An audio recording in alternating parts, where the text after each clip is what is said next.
দর্শক, ম্যাচ শেষে সংবাদ মাধ্যমে লিটন বলেন, হৃদয় থ্রো না করাই এবং তানজিম সাকিবের লাস্ট ওভারে বাজে বোলিংয়ে ফিজের মতো বোলারের অভাবে ম্যাচটি হেরেছি।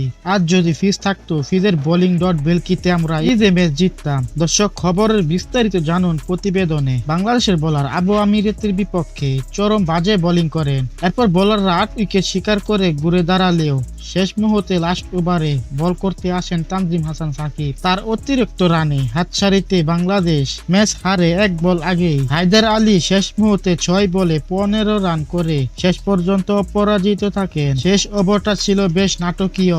তানজিমের প্রথম ডেলিভারিটি হয় হোয়াইট বল, এরপরে দাঁড়ায় 6 বলে 12 রান। পরের বলে সিঙ্গেল নিয়ে 5 বলে 10 রানের সমীকরণ দাঁড় করে আবু আমিরাত। পরের বলে 6 মারেন ধ্রুব পরাশর, ফলে 4 বলে 4 রানে সহজ সমীকরণ দাঁড় করে স্বাগতিকরা। তৃতীয় বলে পরাশর বোল্ড হয়ে কিছুটা বিপাকে পড়ে আরব আমিরাত। পরে বলে 1 রান নেন মহিতুল্লাহ, ফলে 2 বলে 3 লাগে তাদের জন্য।